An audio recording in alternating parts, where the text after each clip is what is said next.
तो अब आ रहा है आपके पास में जॉब का एग्जाम्पल।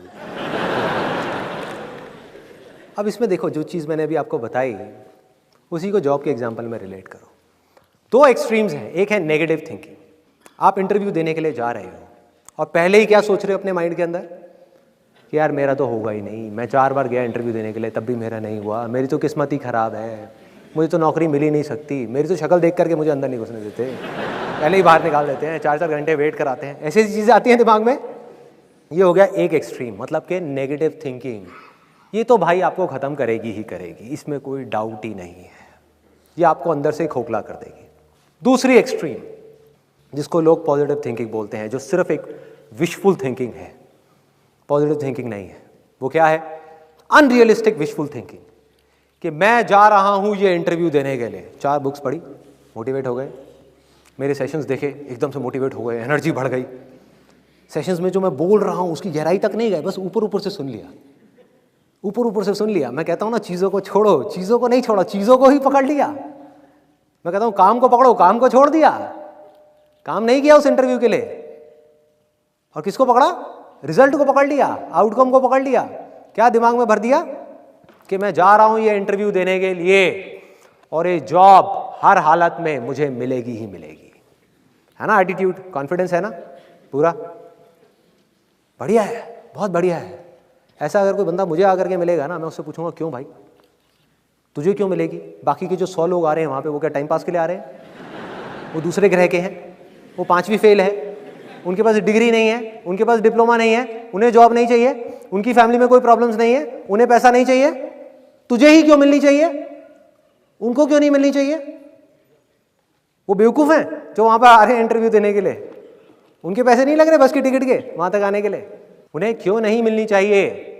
तो ये क्या है? अनरियलिस्टिक विशफुल थिंकिंग, जो लोगों को खत्म कर देता है, अंदर से खोखला बना देता है। किस तरीके से? देखो कितना सिंपल है इसको समझना।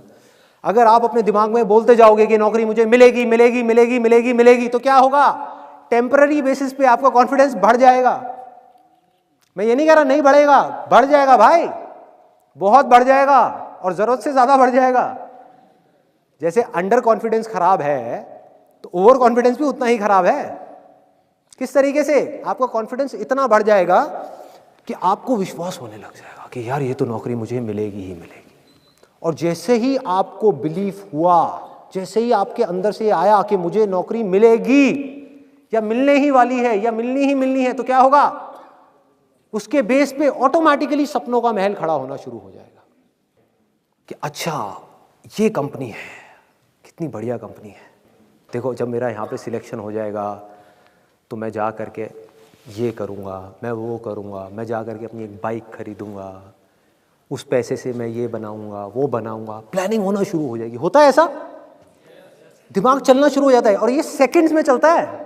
मतलब ये सब चीज़ें मेरे को बोलने में 5 मिनट लग रहे हैं, लेकिन ये 1 सेकंड के 1000वें हिस्से में होता है। जैसे ही आपका ध्यान काम से हट करके आउटकम की तरफ गया, एक्सपेक्टेशंस का पूरा महल खड़ा हो गया।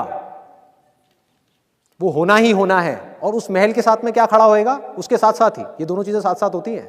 डर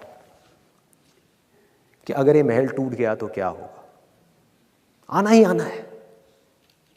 कि अगर नहीं मिली तो क्या होगा, कहाँ जाऊंगा, क्या करूंगा, मेरी फैमिली का क्या होगा, मम्मी का ऑपरेशन भी कराना है, हाँ, फैमिली में प्रॉब्लम चल रही है, पापा का बिजनेस भी फेल हो गया है। ऐसी चीज जिसका जॉब से कोई कनेक्शन नहीं है। सोचो, समझने की कोशिश करना जो चीज मैं बोलने वाला हूं। ये क्या है? ये सब ये आपकी प्रॉब्लम्स हैं कि मुझे पैसा चाहिए, मेरे पास सर्वाइवल के लिए भी पैसा नहीं है, घर खर्च के लिए भी पैसा नहीं है, मुझे नौकरी चाहिए भाई, बिना नौकरी के शादी भी नहीं होगी। सब मेरा मजाक उड़ा रहे हैं दुनिया में, सबकी जॉब लग गई, मेरी नहीं लगी, मेरी अकेले की किस्मत खराब है, मुझे चाहिए। अब देखो रियलिटी में और इमेजिनेशन में कितना फर्क है। रियलिटी क्या है कि वो बंदा जो आपका इंटरव्यू ले रहा है, जिसकी वजह से आपको जॉब मिलने वाली है, उसको रत्ती भर भी फर्क नहीं पड़ता कि आपकी प्रॉब्लम्स क्या है, कि आप जियो या मरो, आपके पास में खाने के लिए पैसे है या नहीं है, उसको इससे बिल्कुल ही फर्क नहीं पड़ता और पढ़ना भी नहीं चाहिए। क्योंकि वो भीख थोड़ी दे रहा है, नौकरी दे रहा है भाई। तो उसको किस चीज से फर्क पड़ता है? उसको सिर्फ एक चीज से फर्क पड़ता है कि मेरा फायदा किस चीज में है, मेरी कंपनी का फायदा किस चीज में है, कि आपको रिक्रूट करके आपका कॉन्फिडेंस कैसा है कैसा नहीं है, कोई फर्क नहीं पड़ता भाई। क्यों? क्योंकि अगर 100 चीजें देखी जाती हैं किसी को रिक्रूट करने से पहले, किसी भी ऐसे इंसान से पूछना जो एचआर डिपार्टमेंट में हो या किसी सीनियर पोजीशन पे हो, जिसने कभी किसी के इंटरव्यूज लिए हो, तो आप समझ जाओगे जो चीज मैं बोल रहा हूं। Confidence is just one of them. कि अगर किसी इंसान के अंदर 20 क्वालिटीज देखी जाती हैं तो कॉन्फिडेंस सिर्फ एक है, सब कुछ नहीं है। किसी के अंदर कॉन्फिडेंस तो बहुत है, स्किल्स ही नहीं है। स्किल्स हैं, एक्सपीरियंस नहीं है। एक्सपीरियंस है, एटीट्यूड नहीं है। कुछ भी हो सकता है जिसकी वजह से आपको नौकरी ना मिले। मतलब कि वो नौकरी मिलना या ना मिलना आपके हाथ में है ही नहीं। और इस चीज को हम जितनी जल्दी समझ जाएं उतना अच्छा है हमारे लिए। तब हम प्रॉब्लम का सोल्यूशन निकाल सकते हैं। जो चीज हमारे हाथ में है ही नहीं उसके बारे में हम सोचते रहेंगे तो क्या होगा? एक ऐसी इमेजिनेशन क्रिएट होगी जो अगेन आपके हाथ में नहीं है, क्योंकि उसकी जड़ ही खराब है, फाउंडेशन ही खराब है। तो करना क्या है? अपने फायदे से हट जाओ। आपको क्या चाहिए? नौकरी चाहिए। भूल जाओ अपनी नौकरी को, भूल जाओ अपने फायदे के बारे में, उस कंपनी के फायदे के बारे में सोचो। Realistic positive thinking.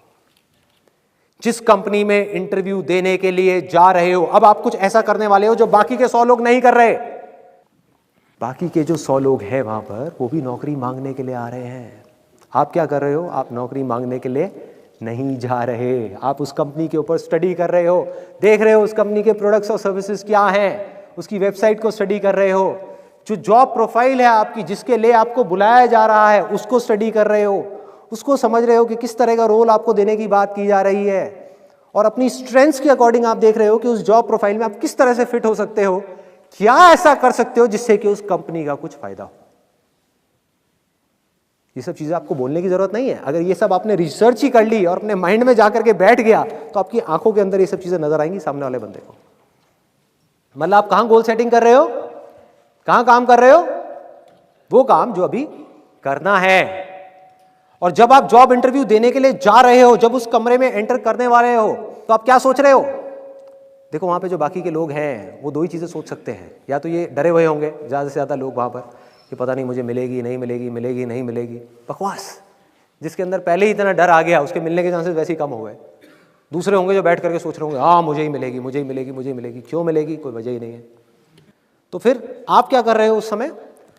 आप वहां पर बैठ करके बड़े ठंडे दिमाग से ना ये सोच रहे हो कि नहीं मिली तो क्या होगा, ना ये सोच रहे हो कि मिल गई तो क्या होगा। बड़े आराम से अपने अंदर ही अंदर बोल रहे हो कि भाई मैं जितना रिसर्च कर सकता था इस कंपनी के बारे में वो मैंने करी, जितना रिसर्च कर सकता था इस जॉब प्रोफाइल के बारे में वो मैंने करी, जितना मैं एफर्ट डाल सकता था उतना मैंने डाला इस जॉब इंटरव्यू के लिए। अपना 100% लगाया, पूरी तैयारी के साथ आया, और अंदर जाकर के भी अपनी पूरी तैयारी के साथ बोलने वाला हूं। जो भी वो पूछने वाले हैं उसके बाद में अगर मुझे नौकरी मिली तो अच्छा है मेरे लिए भी और उस कंपनी के लिए भी, मेरे लिए भी और उस कंपनी के लिए भी। क्योंकि मैं सिर्फ जॉब इंटरव्यू में अपना 100% नहीं दूंगा भाई। जब ये जॉब मुझे मिलेगी ना, अपने काम में भी अपनी जान लगा दूंगा, 100% दूंगा। और ये चीजें आपको बोलने की जरूरत नहीं पड़ेगी। जब आप वहां बैठे होगे ना, आपकी आंखों में दिख रही होंगी। ये चीजें डिसाइड करेंगी कि नौकरी आपको मिलेगी या किसी और को मिलेगी। और दूसरी तरफ से आप क्या सोच रहे होगे? एक तरफ से तो ये हो गया कि अगर मिल गई तो भैया अच्छा है मेरे लिए भी और उस कंपनी के लिए भी, और अगर नहीं मिली तो मेरे लिए तो बहुत अच्छा है, इस बेचारी कंपनी का नुकसान हो गया।